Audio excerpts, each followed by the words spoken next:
Hello, everyone, and welcome back to the Pig Joy podcast. I am Sabine, and today I am excited to bring you a conversation that I know really matters to so many of you. Before we jump in, I want to introduce today's guest, someone whose work I deeply respect and whose insights I know are going to be really valuable to you. Joseph Cope, also called the Empath Guy, is a national keynote speaker, a leadership coach, an emotional wellness expert, and an author. He specializes in helping people rediscover their empathetic mojo, showing them how to honor their own needs while creating meaningful relationships. His approach is insightful, compassionate, and bold. And what really stood out to me is how practical and transformational his work is.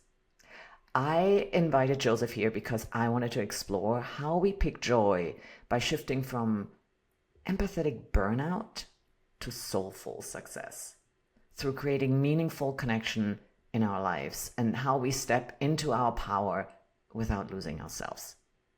I promise you that this conversation is one that will stay with you for a long time. It will give you some clarity, make you think a little deeper, and feel more connected. So, if you're ready for a conversation that's real, vulnerable, and full of insight, this one's for you. Let's dive in.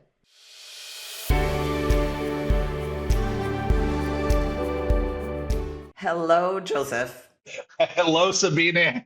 Welcome to the Pig Joy podcast.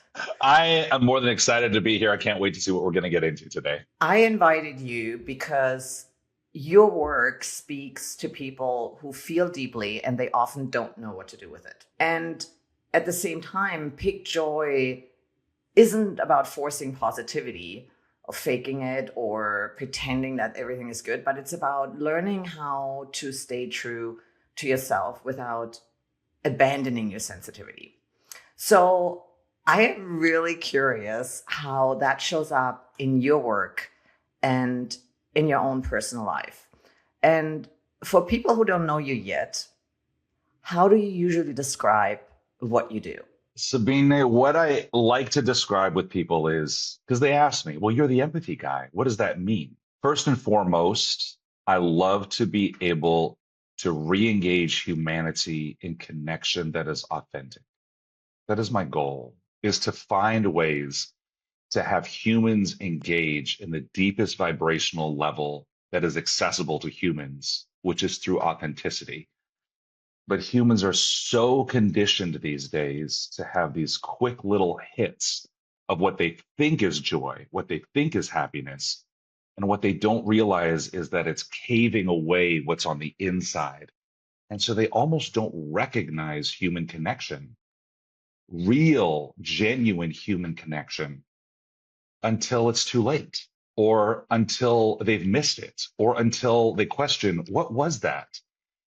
And so I get to speak from stages around the country to corporations, to organizations, with leadership in mind around how do we create the space for humans to see the value of a perspective shift for themselves, and the reciprocity, the shift in that mindset creates the space for real human connection, the human connection that we're missing to emerge organically within organizations, within relationships, within friend settings.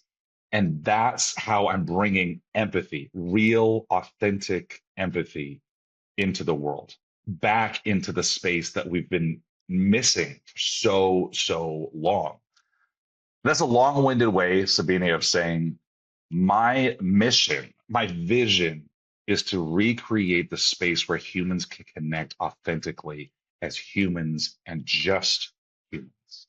I love that. And that means that we need to show up authentically. How did you get into that line of work, into that niche? Yeah.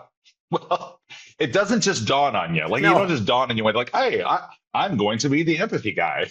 right. No, When I was growing up, I grew up. This will be the short version, but when I grew up in a family where my feelings were expected to be put secondary. Everything within who I was expected to be pushed down for the sake of others. Grew up in a very traditional Christian home, and with Christian values meant put other people before yourself. And I took it to heart. I was the first of three children. I was the oldest of three sons, and I was designated the leader, which meant bearing the torch, holding the mantle, which meant there wasn't a lot of room for me to be me. And so by the time I hit college, I decided in university I was going to study to become a teacher. Because what better way to have that living of leadership where you get to try to shape and mold other lives than be a teacher? But it was really intimidating, Sabine, to be a middle school or a high school teacher because, frankly, I had never taken the time to know exactly who I was growing up. And this is going to be part of our conversation a little later. But the short end of it is I chose elementary school kids because I knew that I could shape them in whatever I had, and they're easy to impress. All you got to do is build a relationship with kids and they'll love you. 10 years into elementary school, I loved every minute of it, and I got an opportunity to move to middle school. And who was that an investment of my soul? Like when you can work with middle school kids who are going to call you out on let's call it what it is, call you out on your bullshit. Right. And their authenticity meters are so high and they'll call you out on anything. That was where I first started to recognize I can't fake this anymore. I really have to start being who I am. 3 years into being a middle school teacher, I ended up becoming an award winning middle school teacher. And I became somebody who was now recognized within my field, but I still felt like there was something that was missing. And it wasn't until I moved away from education and started working with adults who were acting like middle school children that I really began to experience this deep sense of you can't fake this. You can't fake it. Who you are is going to resonate with others, and you can't create space for others to choose change for themselves if you yourself are not creating the space to choose change for yourself. And the journey has been, if I'm going to create space for others, if I'm going to model leadership in these organizations, what am I doing to do the same within myself? Because people are going to smell inauthenticity a mile away. Maybe let's start at the very beginning and Mm. tell us what empathy is. Because I feel like right now it's one of those things where people are like, oh, this is a narcissist and I am an empath. Like people throw this around like confetti, right? And I think there's a little bit of a confusion around empathy and then being an empath. Because I think, I mean, tell me if I'm wrong, but I think there is a difference. It's like one thing and then there's an extreme that is another thing. So, one of the things that we like to do as humans is we like to be able to provide labels for things to make them easier for us to understand. So, you just used two labels. You used a narcissist and an empath. And those two feel like they're on opposite ends of the spectrum. With humanity, when you can label something and you can label yourself something, it's really easy to if you know what I mean, other somebody else. It makes them something different than you. So empaths and assholes are on different ends of the spectrum, right? So, okay, let's dig into why that is. Human beings are all born with what I like to call an empathic nature, which means when you were born, you were wired to connect as a human, which is why, Sabine, when you had your child, the first thing that they did was have you go skin to skin with your child so that your child could begin to assimilate what it was to feel connected as a human being. Do you think, well, Mhm. male and female are born with the same kind of empathy? They're born the same way? Listen, I really feel like all humans are born with an empathic nature, but just like the argument that's gone on forever, nature versus nurture is what is going to either Mm. develop, overdevelop, or underdevelop that empathic nature. So think about it like this. Your empathic nature, it's like the seeds that were sown into you. And the conditioning and the nurturing that you got as you grew up is what is going to determine the development of that empathic nature. Now, because of the roles that we play typically, if you think about it, women's empathic natures tend to be overdeveloped because we're mothering, we're nurturing. We have those pieces within us that require that empathic nature to be on high alert. I mean, why is it that women have that intuitive sense that they wake up just seconds before the baby cries, Right. right? Those are those moments where that empathic nature is highly in tune. Men, on the other hand, right? Some men will have this empathic nature that's highly developed. And let's think about what that does with those men typically and what that does with those roles within society and where that plays. So let's get back to this piece.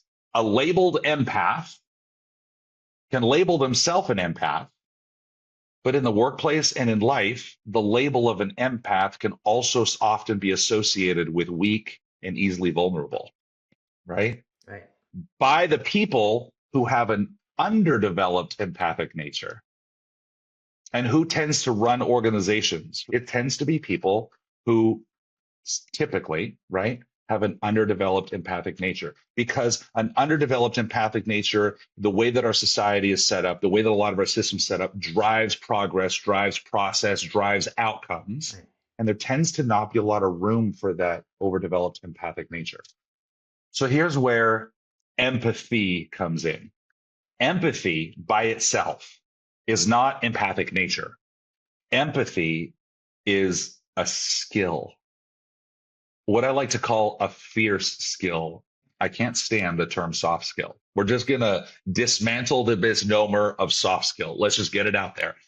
But the way that I define empathy is this: empathy is the skill that one human has to create space for another human so that individual can choose the value of change for themselves. Would you say it's an expandable skill, like something that we can learn? I mean, that's what you do with your work, right? In organizations, you go in there and open the doors to more It empathy. is.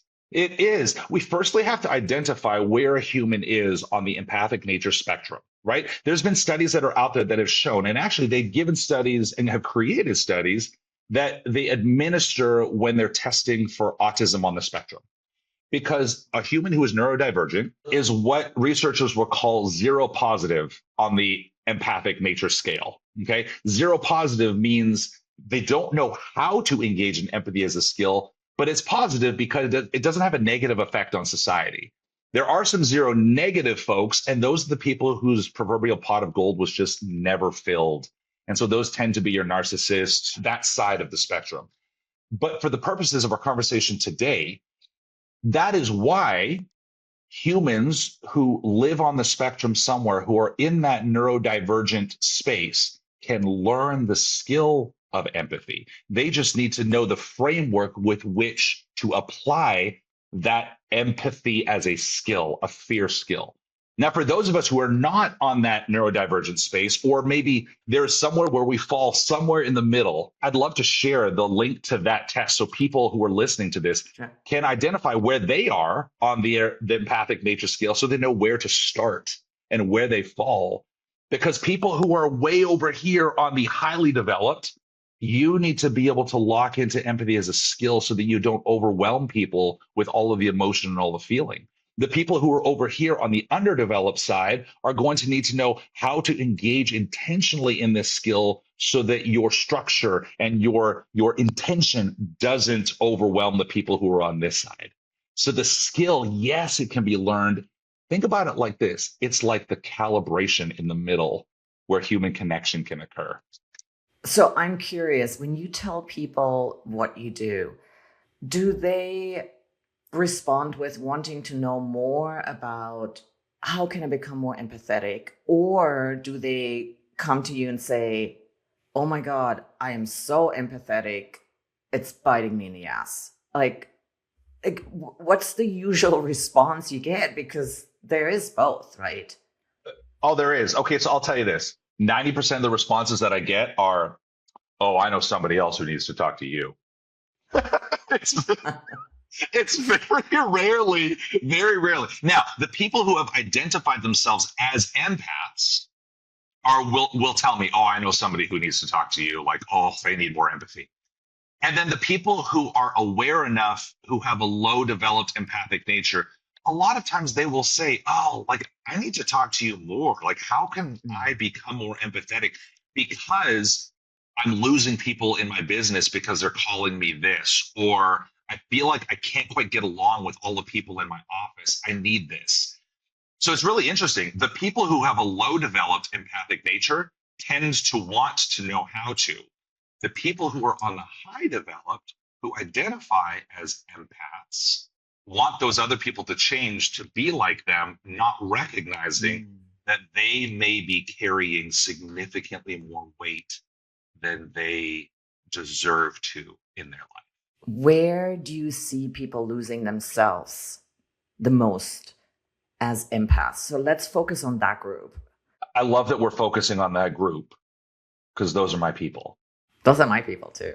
And when you and I say those are my people, it's because you and I, in our healing, are coming to a place where we're realizing not everybody is up there. And as a matter of fact, for us to stay up here for too long, we're missing out on pieces of life and connection that I don't know how to get to those. So repeat your question again because I want to make sure that I hit it because those are our people. Let's hone in on the question that we're going to answer. Where do you see people losing themselves the most as empaths?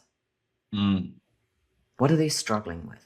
The superpower of an empath is that you feel everything. You can intuit what somebody needs before they even know that they need it. The kryptonite of an empath is that you can feel everything and that you can intuit what anyone needs before they need it. It's a superpower if we know how to harness it, but it becomes the kryptonite when you start offering unsolicited advice for healing, when you start offering answers that people aren't ready for, when you start doing things to please people because you realize that you have an answer. And if you could just get them to like you, maybe they'll listen to your answer. It becomes a kryptonite when you start carrying the weight that doesn't belong to you and you begin to absorb the energy and the emotion and the feeling as your own. And it becomes something that you carry with you throughout your life. Let's give a really practical example. A mother's empathic nature is so high that when the child is young and needs the nurturing of that highly developed empathic nature, the mother feels very, very attached because the child is growing because of the connection. And then the child hits 2 years old and then learns how to say the word no. And then the child hits the terrible three-nagers and not only learns how to say no, but takes action with the no. And now that highly developed empathic nature feels crushed and it feels personal. And now that three-nager, that little 3-year-old, has become the mirror in the empath's life, and the empath in certain moments is finding themselves flying off the handle, becoming a 3-year-old themselves, and then feeling shame and feeling guilt that they did the thing, that they said the thing, that they yelled, that they exploded. And now I've got all of these feelings of shame as a young mother with a 3-year-old who I know in my head and my heart just needs love, just needs a hug, just needs to be accepted. But that empathic nature was so highly attuned that my heart got left unprotected. And because it got left unprotected, I took it personally when in reality, it's just a 3-year-old being a 3-year-old. And let's not even talk about teenagers. right? Let's not even talk about like young adult children. You can see where it falls into line as a human, as a parent, if we don't become aware of where we fall on that empathic nature and what we can do to protect our heart coming from a place of skill. Oh boy, we're setting ourselves up to just turn into someone who absorbs, someone who reacts instead of responds, someone who doesn't know how to create those boundaries for myself.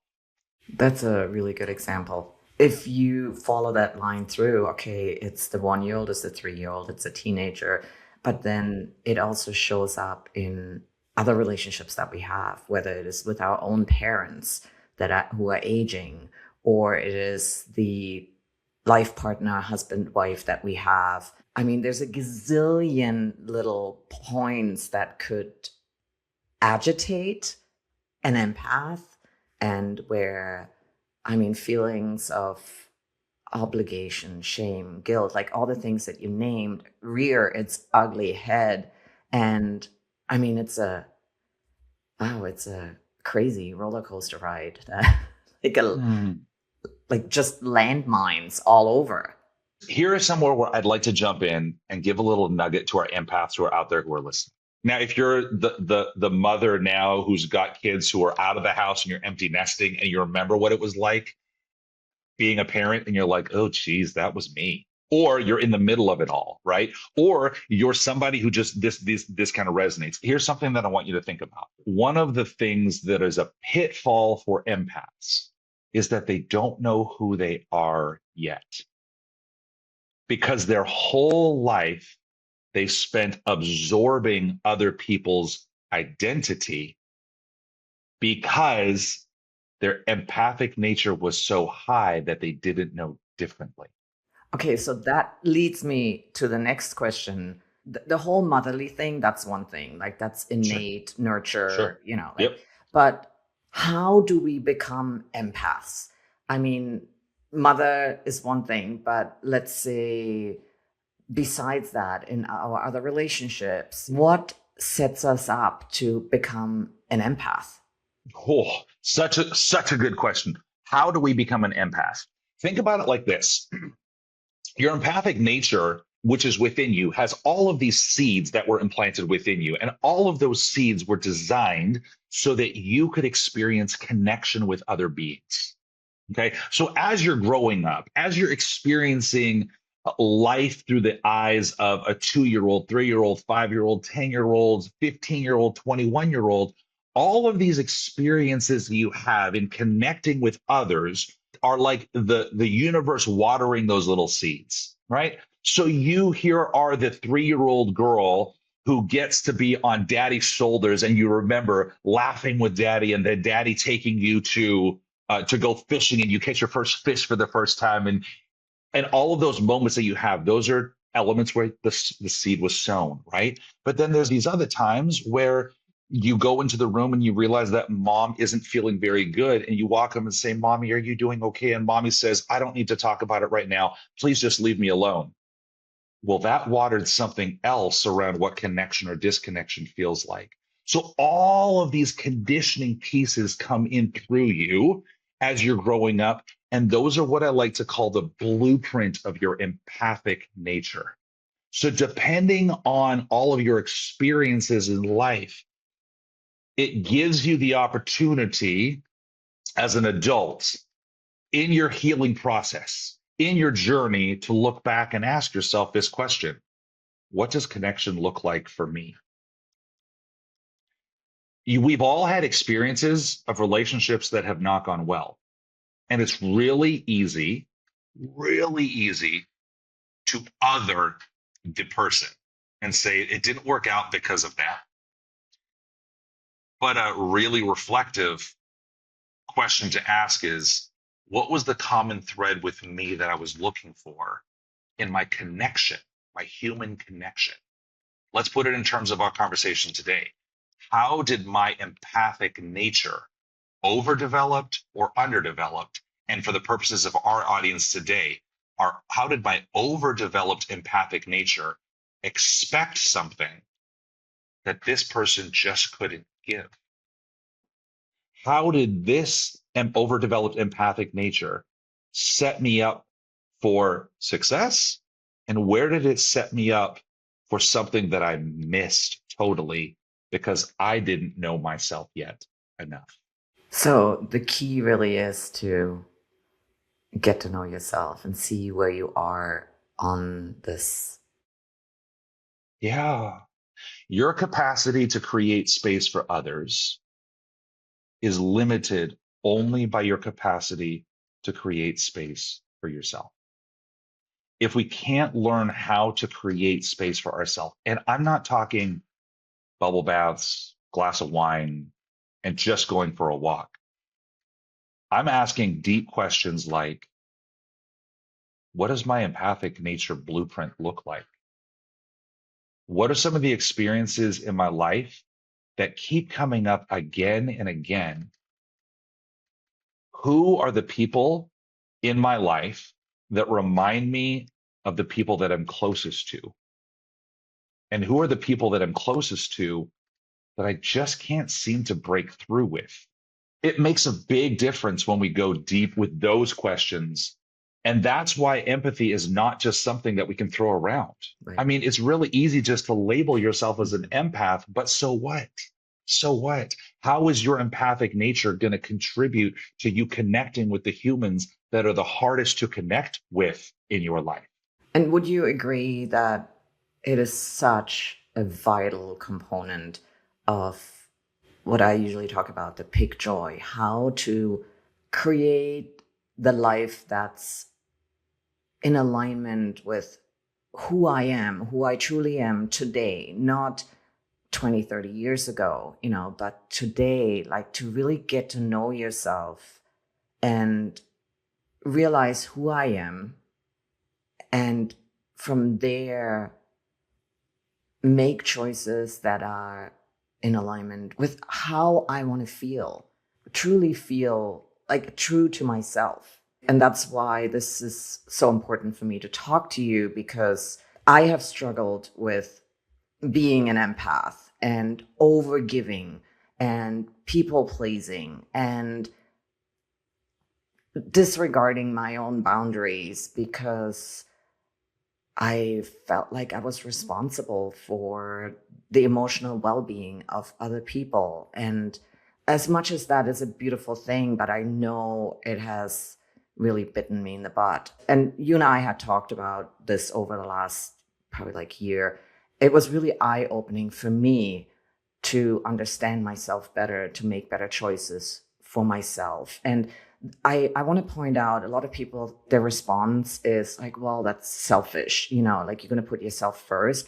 But I want to point out that you are a beautiful human being who is always going to take care of other people, always. You're not going to abandon other people, but you're going to learn to make choices that are in alignment with who you are and how you want to take care of yourself, and at the same time take care of others. There is a way to do this, and this is what my whole mission is all about. And but I really felt like the whole empathy aspect is such an important one, because I have seen it in my own life and how beautiful but also detrimental it can be when it comes to taking care of ourselves. Let me respond and say this. For those of us who are on the level of a highly developed empathic nature, those of us who label ourselves as empaths in this life, if all you have to give in challenging moments with other human beings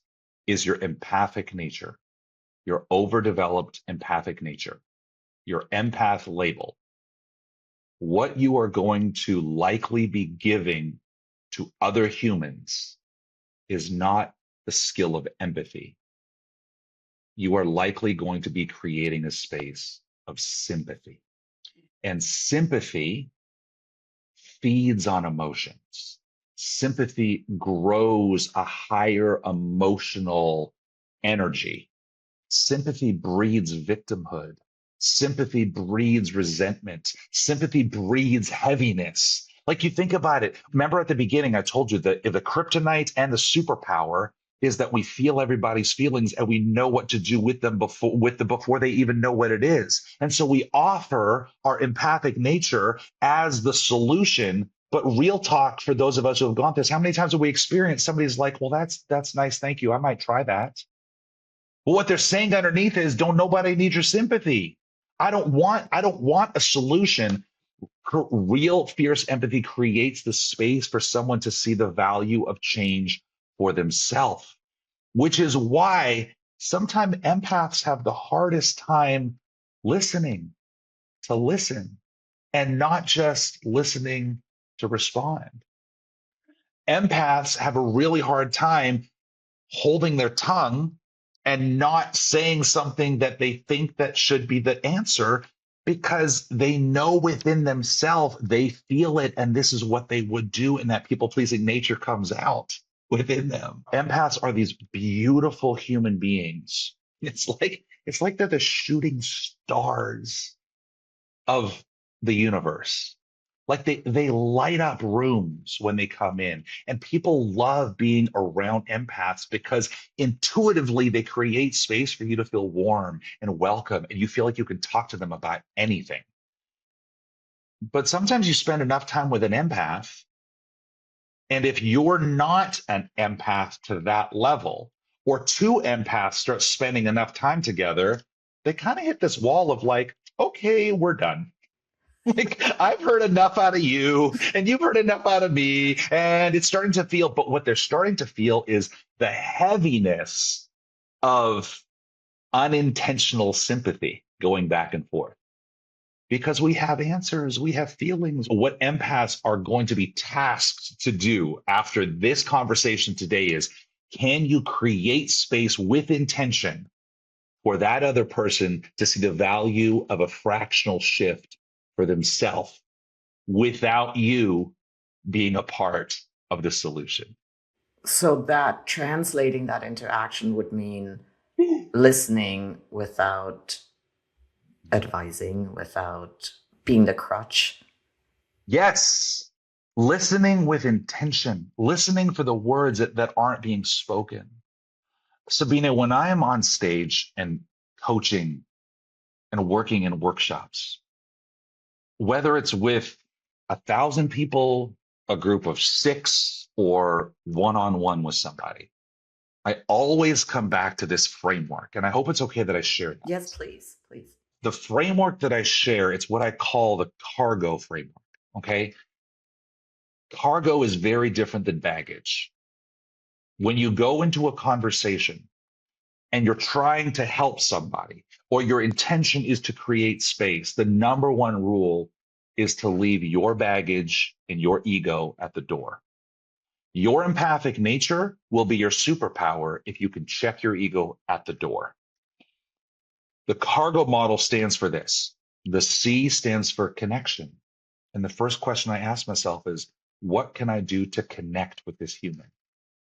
And that could be in the words that I use. That could be in the tone that I use with this human. That could be in the body language that I use. Do I choose to sit across from the person, or do I choose to sit beside the person? Just in simple things. But the question is, how can I connect with this human? The A stands for accountability, but it's not accountability to something external. Somebody who is an empath has to ask themselves, am I holding myself accountable to my personal values? And am I living those out right now? I have five values. One, courage, curiosity, compassion, inspiration, and healthy in body and mind. Those are my five. Okay. And in my workshops, I like to go through what does it take to define those so that they become actionable. But in a challenging moment, often at times I have to ask myself, what does courage look like right now? And I have to ask myself, am I being the mirror? Am I holding myself accountable to being courageous, which to me means leaning in vulnerably? That's courage. And I just have to hold myself accountable. So that's connection, hold myself accountable. And then the R is resistance. And it's not resistance that they're giving to me. It's what resistance am I feeling within myself first. And sometimes the resistance for us empaths is as simple as holding our tongue. Do I want to say something right now? Do I have the advice? Do I have what I went through? I went through this myself. Sometimes, Sabine, literally, I have to bite my tongue. Like that is the heuristic that I engage in oftentimes to just remind myself to listen and identify what's the resistance first within me, and then is there resistance within them. And once I've got connection established, once I'm holding myself accountable, once I'm identifying the resistance, that is when I can step into the G, which is gain. What is the gain to this person? Another word that I like to use is currency. What is the currency that they spend that has value to them? And this is where that intentional listening really comes in. Can you spend in a currency that has value to the recipient, not just to you? And then that leads us to the O, which is outlook. The whole purpose of this conversation, the whole purpose of this moment in time is just to shift the outlook fractionally for that human. We're not focused on an outcome. We're not focused on changing somebody's mind. We're not focused on getting to the end result. A conversation that has fierce empathy at its center is just focused on shifting the outlook, even if it's fractionally. And that fractional shift in outlook is going to be a win for that person as they move through that challenging moment. That's beautiful. I wonder if you can explain the impact. Like, I can see we talked about the impact it has to the person we're listening to, but what impact when you choose to have those kind of connections, those kind of relationships, those kind of conversations, how is it going to impact me as the empath? Why would I choose for myself to shift the lens in the conversation? Think about how many times as an empath you go to sleep and your head is on the pillow, and right before you go to sleep, you start thinking about the conversations that you're going to have tomorrow, whether it's with your child or whether it's with a difficult coworker or whether it's with your significant other, those conversations, and then think about how heavy it feels going into it. The challenge that empaths are going to have is that they put their heart out on the line without protection. And when you put your heart on the line in the name of vulnerability, listen, I am such a fan of Brene Brown's work around vulnerability. Like the power of vulnerability. If you haven't watched the TED Talk, go and watch it.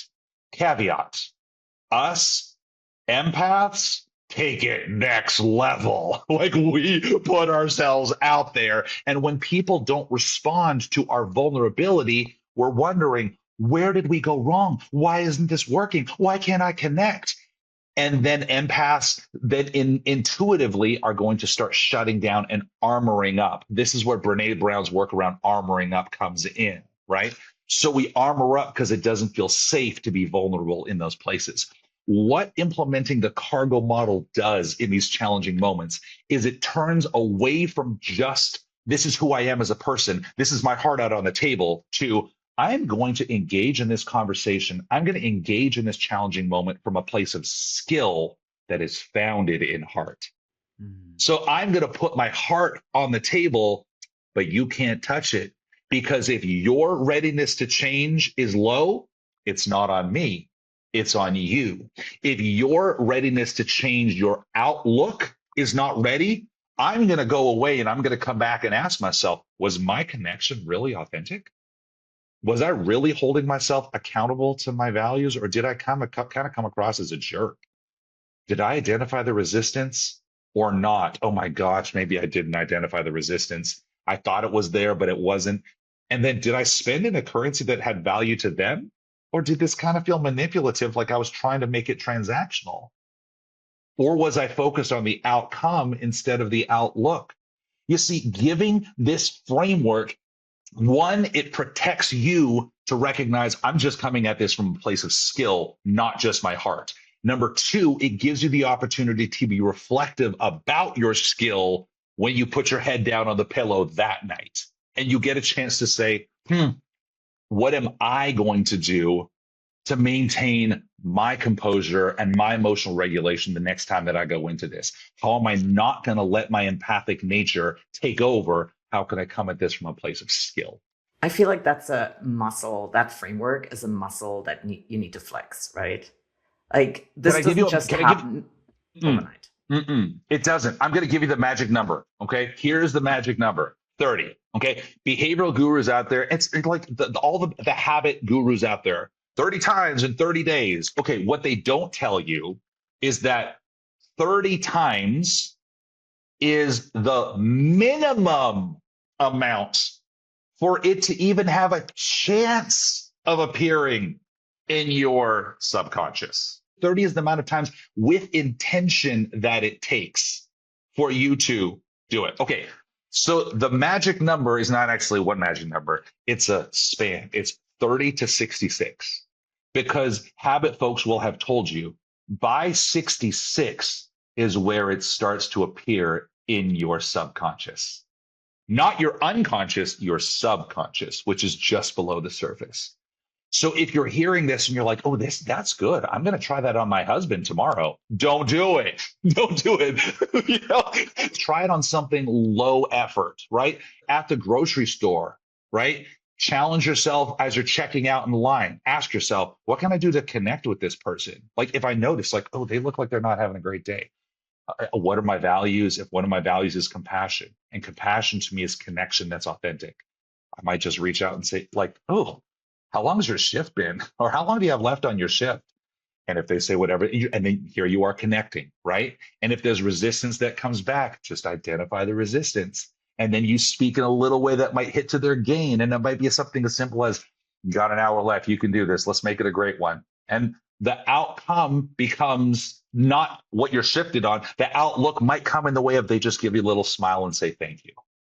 But there you did, you engaged in the cargo model and you created a space for them to see the value of change for themselves. And the outlook may have just come in the form of a small smile or a softening forehead or a jaw that got a little bit less clenched. And there you are engaging with your empathic nature with intention as a skill, which is what I call fierce empathy. Yeah, and both parties are going to benefit from that. You do, and the person who's receiving it does. Yeah, I love that. And we will definitely, I will put the link to the test in the show notes down below. And so people can check that out. Is there anything else you want to offer people that we can attach to the show notes that could be helpful, where they can maybe read more about what you do, or little tests they can take, or little frameworks? Like, share with me. Tell me what people can do. I'm going to answer that with a quick story and then with Yes. some things. About 3.5 years ago, I was in the middle of my midlife crisis, full blown, full on, who the hell is Joseph Cope moment. And I chose to go to therapy for the first time in my life. And I got a chance to work with my therapist. His name is Ian. He's this bald, jacked man with tats all down his arm, and he's got these hormone glasses. And I walk in every day, and he goes, "Joseph, what are we going to talk about today?" I'm like, "I don't know." Ian and I got a chance to work together for a little over 6 months, but about 4 months into our work together, he looks at me at the end of our session and he goes, "Joseph, do you know the difference between a buffalo and a cow?" And I was like, "Ian, what the hell are you talking about?" He goes, "Cows were bred to be domesticated and weak. When they hear and feel a storm coming, they run away from the storm, not knowing that the storm will last longer in their lives. A buffalo by nature will lean into the storm, knowing that the storm will pass sooner." That's why you see a buffalo right behind me. That's why you see a bison right behind me. The bison is there as a constant reminder for me in challenging moments to lean in with skill, not just with my heart. If it was just my heart, eventually I would run away. But if I can come in again and again from a place of skill, I'm going to lean in and the storm will pass sooner. I share that all with you because just about 6 months ago, there was a line that was helped create. As a matter of fact, you can see it, right? Like there is a line that got created that if that story resonates with you, and my spirit animal is a buffalo.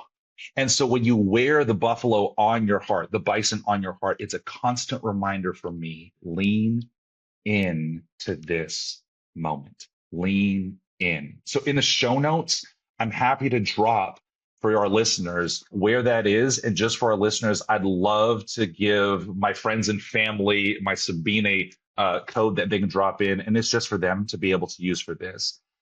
Other than that, I'm available on LinkedIn. I'm highly active on LinkedIn. You can look me up, The Empathy Guy. My website is empathyguy.com. I'm around the country speaking on stages. I get to work in organizations that are human facing, that have humans at the center, and we just need to fix the cultural piece of how do humans get along within the organization so that who we are on the inside matches what faces on the outside. And when there are people who ask, I love to be able to have these conversations with them one on one. And if coaching is what they want, it's what I love to do. Is there anything else that you think we should talk about when it comes to empathy and picking joy and developing that skill that we haven't mentioned? I would like to mention, since this is a podcast on joy, the relationship between empathy, fierce empathy, and joy. Because if all we did was talk about empathy today, some of our listeners might ask, well, what does that have to do with joy?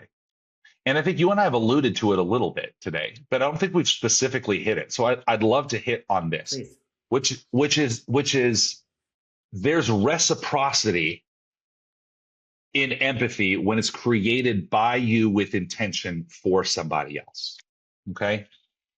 There's an experience that we can have as humans about choosing joy for ourselves. So when we pick joy for ourselves, what you are doing is you are putting yourself at the forefront and you are giving yourself permission to choose what makes you joyful. Am I right? Yes.